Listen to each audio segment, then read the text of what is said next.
ថាមិនជួបបញ្ហាជីវិតអ្នកណាដែលតែមិនស្លាប់ហើយកាជីវិតអ្នកណាក៏ធ្លាប់រងទុក្ខឡើយសាជីវិតជាងហានមកមិនអាចមានពីបើទោះតែក្រោមតែមួយជីវិតក្របពេញខ្ញុំនេះរើព្រោះតែអត់អីស៊ីកំប្រឹងធ្វើការខ្លួនឲ្យឡើងវវីខ្ញុំក៏លេចដើមមកឃើញកូននៅចិត្តខាងគេកាត់មកសំណាងគេរកស៊ីមានបានចំណៃឲ្យខ្ញុំវិញធ្វើការឡើងផងប្រានហួប្រមាណហួកម្លាំងមកទៅច្រាំងអស់កម្លាំងឡើងមកភ្នំពេញធ្វើការមកក៏គេខ្ញុំចេញមកទាំងបាត់ដៃទៅទេខ្ញុំគូនណាក៏មិនដែលស្គាល់គេ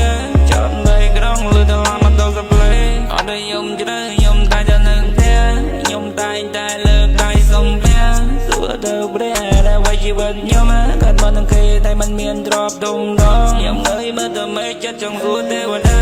ដែលជីវិតខ្ញុំជួបតែរឿងខ្លោចសាដល់ណាមកណាគេមិនសូវឲ្យតម្លៃឬគិតតែខ្ញុំក្រឬតែខ្ញុំជាក្មេងចម្លែកត្រឹមតែជាក្មេងរងចាប្រាកែខ្ញុំបានត្រឹមរួម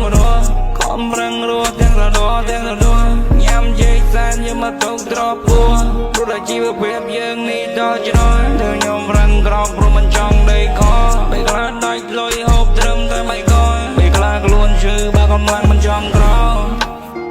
បើកម្លាំងមិនចង់ក្រោកតែធំប្រឹងក្រោកឈរឡើងមកភ្នំពេញធ្វើការមកក៏គេខ្ញុំចេញមកទាំងបាត់ដៃទៅទេចង់គូនណាក៏មិនដែលស្គាល់គេ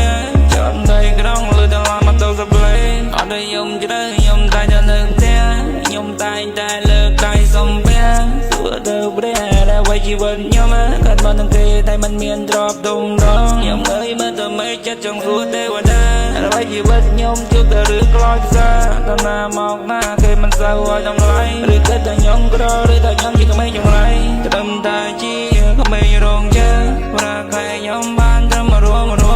ខំប្រឹងរស់ទាំងរដទាំងរដញ៉ាំជ័យសែនយកមកទុកទ្រពពោះព្រោះតែជីវភាពយើងនេះដល់ជ្រោយទៅខ្ញុំប្រឹងក្រោកព្រោះមិនចង់ដេកខពេលខ្លះដាច់លុយហូបត្រឹមតែ3កយពេលខ្លះខ្លួនឈឺបើកម្លាំងមិនចង់ក្រោកបើកម្លាំងមិនចង់ក្រោកតែខំប្រឹងក្រោក